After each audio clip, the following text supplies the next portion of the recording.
Oi, bom dia para você. O Record News Rural está no ar. O Ministério da Agricultura investiga casos suspeitos de gripe aviária no país. As propriedades rurais gaúchas, localizadas perto do foco da doença, numa granja comercial em Montenegro, estão sendo vistoriadas.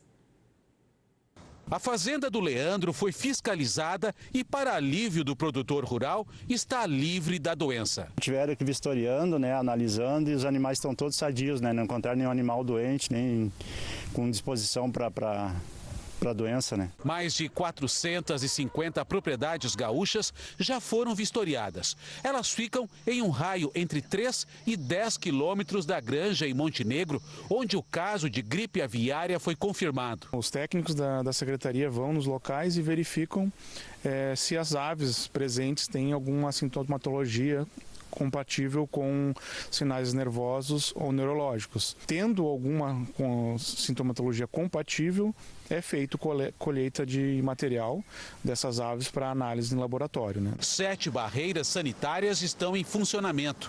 Todos os veículos que entram ou saem das granjas são desinfectados. Uma base com agentes do Ministério da Agricultura e da Secretaria Estadual da Saúde foi montada para acompanhar o trabalho das equipes. As pessoas expostas ao vírus aqui em Montenegro estão sendo monitoradas. Um funcionário da granja onde o foco de gripe aviária foi detectado apresenta sintomas gripais. O Ministério da Saúde descartou o caso de gripe aviária no trabalhador. O ministro defendeu um plano nacional para proteger os produtores afetados por emergências sanitárias. Fundo Nacional Sanitário, que prevê a indenização aos produtores. A forma de combater uma crise sanitária é a eliminação do foco, e aí isso é prejuízo para o produtor. O estado de Santa Catarina é o segundo maior exportador de carne de frango do país. O governo estadual está intensificando os contatos com os países importadores na tentativa de regionalizar as análises para que as exportações sejam liberadas para os locais que não tiveram casos confirmados. Nós estamos justamente fazendo esse trabalho institucional para retomar as exportações e não serem interrompidas.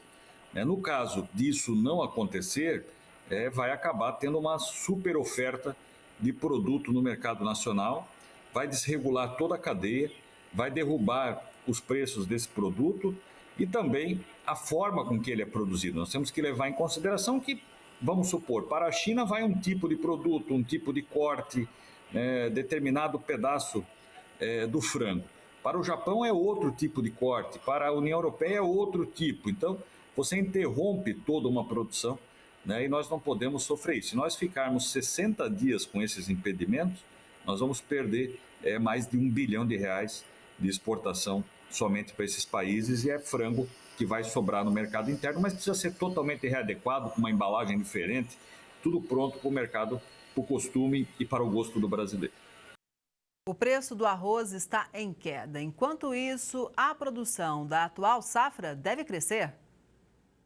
Levantamentos do CPEA apontam que o indicador do arroz em casca CPEA-IRGA, 58% de grãos inteiros com pagamento à vista, vem operando no menor patamar nominal desde julho de 2022. Os recuos no mercado externo estão sendo acompanhados pela pressão doméstica. A ampliação da área cultivada e o aumento da produtividade, sobretudo em cultivo irrigado, impulsionam a produção do grão na safra 2024-2025. Por isso, de acordo com dados de oferta e demanda nacional divulgados neste mês pela Conab, a produção deve crescer 14,8% em relação à temporada anterior, 2023-24, passando de 10,58 milhões de toneladas para 12,14 milhões de toneladas. Esse aumento pode pressionar ainda mais os valores. Moradores de Sales, no interior paulista, estão preocupados com uma pulverização que está atingindo um afluente do rio Tietê. A suspeita é de que defensivos lançados no local estejam provocando a morte de peixes e a poluição da água. O vídeo, que tem pouco mais de 6 minutos, mostra um avião agrícola realizando a pulverização ao sobrevoar uma área próxima ao rio, no município de Sales. Dá para vocês verem que ele passa bem rasante, olha aí. Bem rasante, jogando a fundo. esse fumacê no rio. O registro foi feito por Osmar, que avistou o avião no momento em que caminhava próximo ao local. Inclusive eu vim aqui nessa passarela e até eu recebi uma borrifou, né? Aqui, esse produto aí que nós não sabemos se é um fertilizante, se é um agrotóxico, o que é. O que a gente sabe é que está sendo jogado isso no meio ambiente aqui na água. A pulverização próxima ao rio Servinho, um afluente do rio Tietê, ocorre há muito tempo. Uma prova disso é esse morador que está aqui com a gente, que é o seu João, que mora próximo à região há 16 anos e já teve, inclusive, a visão afetada em uma dessas situações, seu João. Com aquela curiosidade de ver o avião trabalhar aqui em cima, aí saí para fora de casa para ver do rancho, né? Para ficar olhando e é onde queimou o olho e daí começou a coçar o olho, entendeu? Com a coloração ainda esverdeada, o rio, que tem sofrido com a proliferação de cianobactérias em grande escala, também apresentou mortandade de peixes, situação que o Osmar presenciou em abril deste ano. Meus amigos, a cena se repete.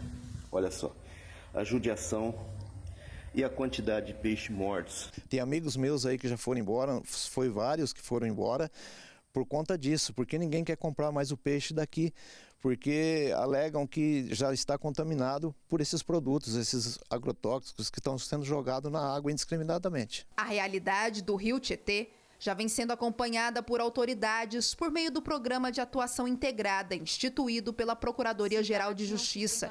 O Ministério Público afirmou que vai apurar as causas, responsabilidades e consequências ambientais decorrentes da poluição. Há também efluentes industriais, notadamente da agroindústria, e ainda uma poluição difusa, advinda de fertilizantes da indústria que estão carreados superficialmente até o curso d'água. Daí a importância de medidas tanto para impedir esses lançamentos, então tratamento, implantação de saneamento básico, quanto para impedir o carreamento desse efluente de forma superficial para os cursos d'água. E aí o que a gente está falando? A gente está falando da recuperação das nossas APPs, ou áreas de preservação permanente, no entorno do rio Tietê. Mesmo com as reuniões envolvendo os municípios afetados pelo avanço da poluição no interior do estado, nenhuma solução aparente foi apresentada. Enquanto isso, os moradores seguem sem resposta para um único questionamento. Por que ninguém tomou providência ainda? O Brasil deixou de embarcar mais de 737 mil sacas de café em abril. Os gargalos na infraestrutura geraram um prejuízo de mais de 6,5 milhões de reais às empresas no mês passado. Mesmo no período da entre-safra, os principais produtos que dependem de containers para serem exportados estão enfrentando gargalos logísticos e acumulando prejuízos com custos extras nos processos de embarque. As empresas associadas ao Conselho de Exportadores de Café do Brasil, Secafé, acumularam em abril um prejuízo de 6,657 mil reais. Isso porque não conseguiram embarcar 737.653 sacas de 60 quilos do produto, o equivalente a 2.236 containers. O prejuízo está relacionado a diversos gastos extras, como armazenagem adicional e antecipação de gates. A receita cambial também foi afetada. A impossibilidade do embarque desse volume de café impediu que o país recebesse em abril 328,6 milhões de dólares, ou 1,9 bilhão de reais. Na zona rural de Campo Largo, no Paraná, um pintinho chamou a atenção logo ao nascer. O bichinho virou a grande sensação na internet nos últimos dias por causa do visual diferente. Olha só. Olha a cara. Na internet, o vídeo de Mike e o pintinho de sobrancelha viralizou. O fato inusitado mobilizou internautas do Brasil e do mundo, que sugeriram até nome para o filhote. O escolhido, Mirella, para lembrar a MC Mirella. Surpreendente, sim, muito incrível mesmo. Muita mensagem legal das crianças, viralizou nas crianças também. Recebi muita coisa legalzinha assim nas redes sociais, bastante carinho, bastante gente querendo conhecer ela. Tá famosa. Mirella tem 2 semanas de vida e cresce ao lado dos irmãos e da mãe. O pintinho de sobrancelha virou o xodó da casa. E a Mirella é parte de uma grande história aqui no sítio do Mike, que há 15 anos faz resgate de animais. Atualmente são mais de 200 aqui nesse espaço.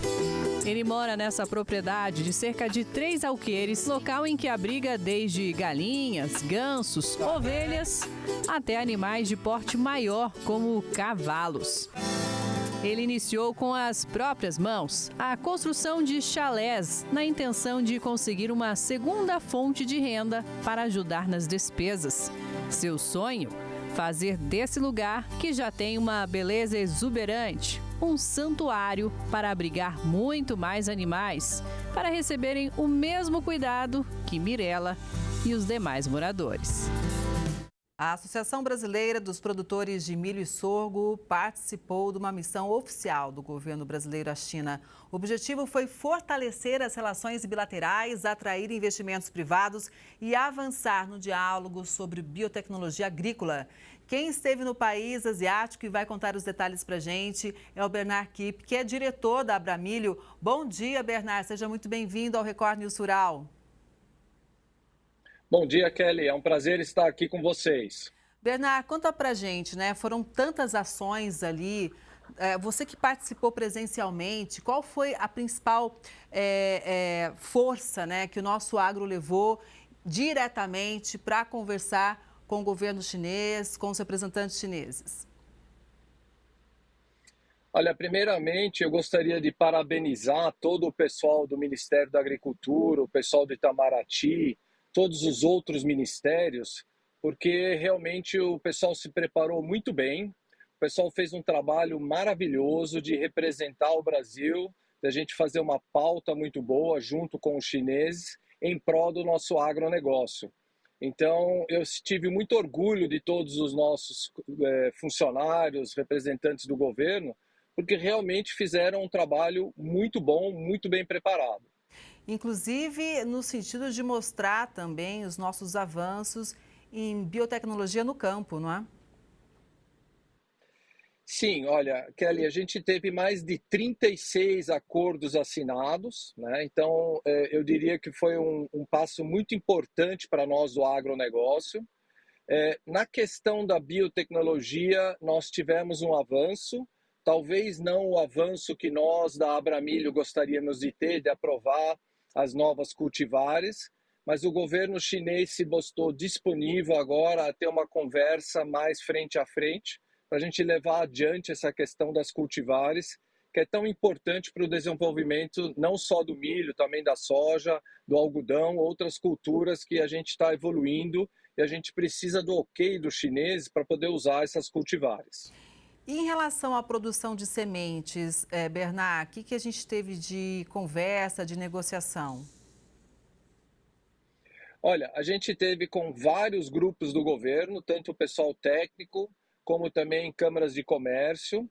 E a Câmara Técnica, que estava, vamos dizer assim, um pouco pacífica, não tendo um diálogo muito firme com o nosso pessoal, agora se prontificou. Vamos ter conversas mais constantes e tentar coordenar para que as cultivares, né, as sementes que você falou novas, que a biotecnologia que nós já temos desenvolvida no Brasil, mas que nós ainda não estamos usando, porque se os chineses não aprovarem ela, a gente não consegue exportar.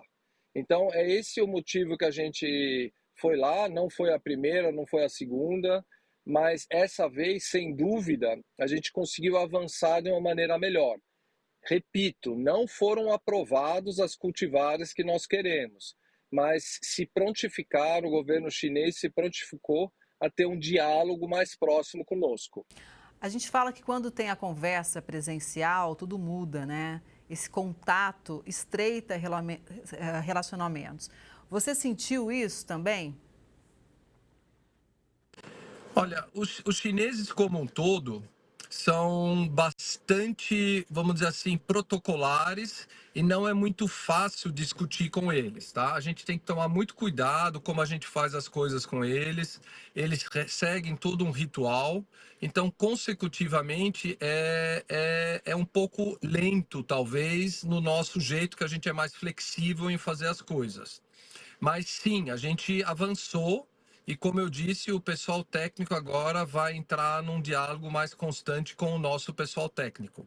Bernard, vamos falar sobre sustentabilidade? O nosso agro realmente já tem um dos códigos florestais mais fortes do mundo, a gente já cumpre vários protocolos, produz de acordo com o meio ambiente, respeitando o meio ambiente, mas como que esse ponto foi abordado lá na China? Tá. Olha, em primeiro lugar, os chineses, tá, têm plena consciência do que nós fazemos aqui no Brasil. Os chineses têm uma relação muito próxima com o Brasil e têm muito respeito conosco, tá? Então, isso é uma coisa muito positiva que nós temos com o Brasil e com a China, desculpa, e não existe, vamos dizer assim, questionamento na questão de sustentabilidade. No tema biotecnologia, nós abrimos muito para os chineses que as novas tecnologias, as novas cultivares, vão viabilizar de uma maneira muito melhor para nós o fato de usarmos menos defensivos e podermos produzir mais com menos de uma maneira mais sustentável. Então, tivemos discussões sobre isso e os chineses ficaram bastante interessados. E eu, pessoalmente, como produtor, acho que isso talvez é um dos fatores que os nossos adidos do governo, agrícolas, podem usar mais e mais para conseguir o ok dos chineses em aprovar as nossas biotecnologias. Agora, Bernard, tem uma notícia muito importante que é em relação ao DDG do Brasil, né? Então, muitas vezes quem não é do agro não sabe muito bem o que é isso. Então, vamos explicar para todo mundo que acompanha o Record News Rural, por favor, e também falar da importância, né, da gente conseguir agora exportar para a China.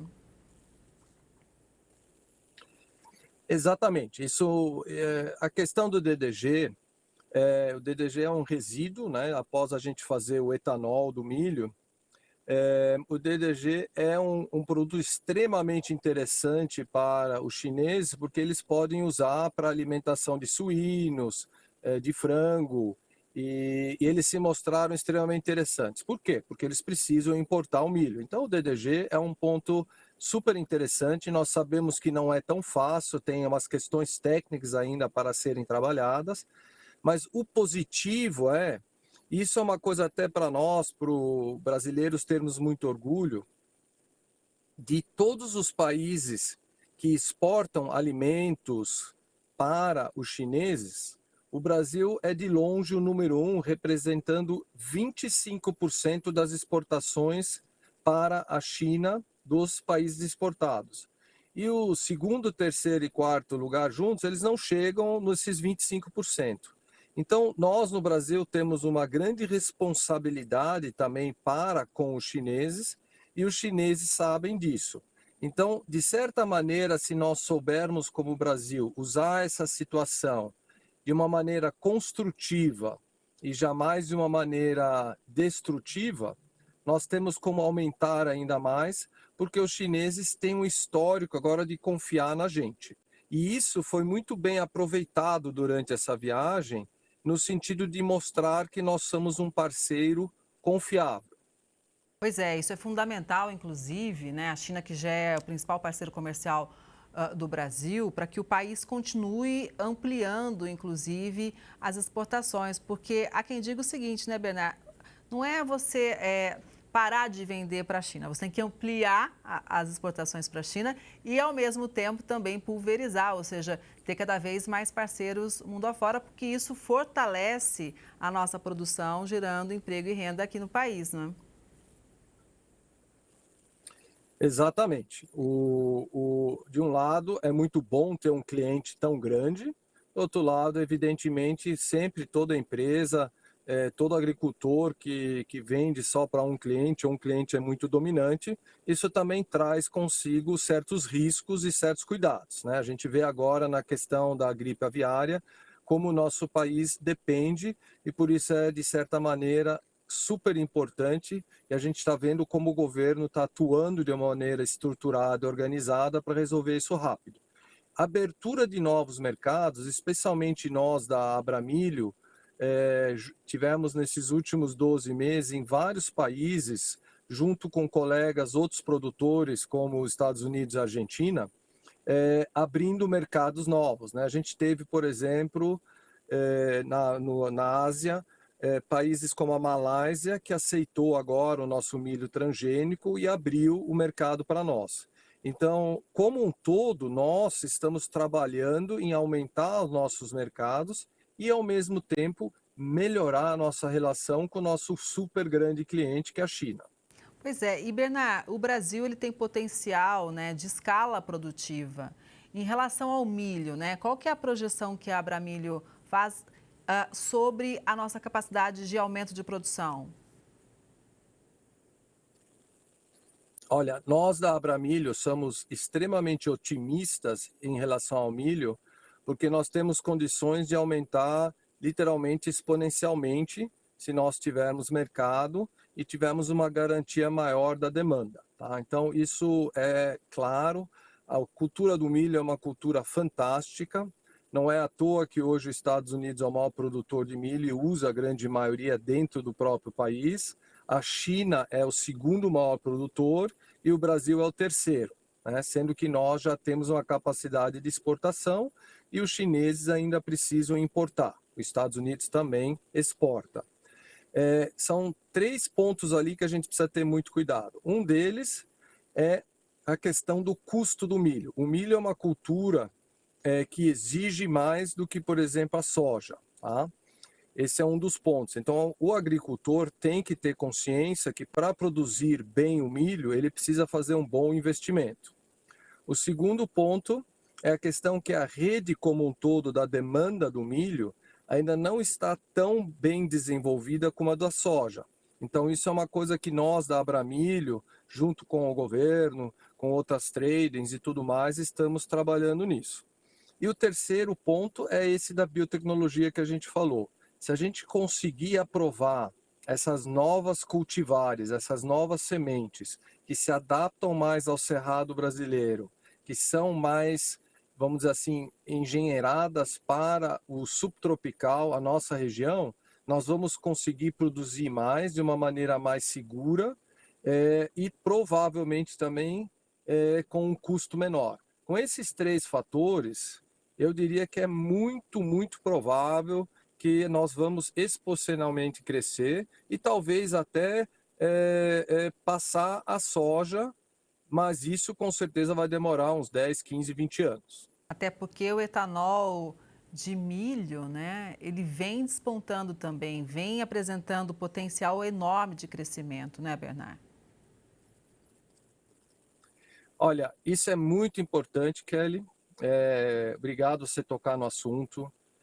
O telespectador precisa acreditar que quando se fala que fazer etanol de milho, nós estamos tirando comida do prato das pessoas, isso não é verdade. Nós temos como produzir mais e o etanol é extremamente sustentável, porque você tendo uma cultura de milho que depois deixa muito material orgânico, você pode fazer outras culturas depois que vão muito bem. O milho é uma das culturas mais importantes para o nosso cerrado e mesmo para a região centro-oeste e sul, no sentido de ter rotação de culturas e deixar material orgânico no solo, né? O material, lembrando aquelas coisas básicas, o material orgânico no solo aumenta a capacidade de retenção de água no solo, deixa o solo mais saudável. Então, o milho é uma cultura que, além de ela ajudar a gente, ela também ajuda a melhorar o nosso solo, que é um ponto essencial e super sustentável. Para a gente fechar, Bernard, você avalia que esse momento, né, de aproximação com a China, com essa comitiva lá em loco, mostrando a força do nosso agro, negociando diretamente, foi fundamental justamente numa fase de guerra comercial com os Estados Unidos, entre China e Estados Unidos? Absolutamente, você tem toda a razão. Eu diria assim, não é a primeira vez que eu vou para a China. Eu nunca vi a gente conseguir agendar tantas reuniões, ser tão sucinto, conseguir agilizar as coisas. Sem dúvida, nós tivemos esse apoio do hemisfério norte em eles terem as brigas entre eles. Eu diria assim que nós, como brasileiros, temos que ser muito astutos e não entrar nessa briga entre os Estados Unidos e a China. Nós temos que ficar fora dessa briga, nós temos que seguir um pouco o histórico do nosso país, do Itamaraty, em ser neutro e ser astuto e esperto. E, ao mesmo tempo, a gente conseguir atender as demandas, as exigências. Eu repito, o governo chinês é muito exigente, os protocolos deles são muito rígidos, não é brincadeira. O nosso país conseguiu muito, tá, nos últimos 20 anos para chegar onde a gente está. E nós vamos ter que continuar melhorando. E, sem dúvida, os chineses não vão comprar da gente só porque a gente é bonitinho. Eles querem a qualidade, eles vão querer coisas em troca, como todo mundo no comércio internacional quer, e nós vamos ter que trabalhar muito. Mas é uma grande alternativa para nós crescermos. E eu repito, eu fiquei muito bem impressionado de toda a nossa equipe do governo, de todos os adidos agrícolas, o pessoal do Itamaraty, o pessoal que põe a mão na massa, que realmente sabia o que estava fazendo, sabia defender a nossa agricultura e trabalhando para abrir novos mercados para nós. E nós vamos estar aqui sempre de olho, torcendo pelo nosso agro, de portas abertas para você e para a Abramilho. Um bom dia, obrigada pelas informações e até a próxima. Kelly, muito obrigado, um grande abraço para todos e vamos que vamos. Vamos que vamos, bom dia. E essa edição do Record News Rural fica por aqui. Obrigada pela sua audiência. A gente se vê no próximo programa. Até lá.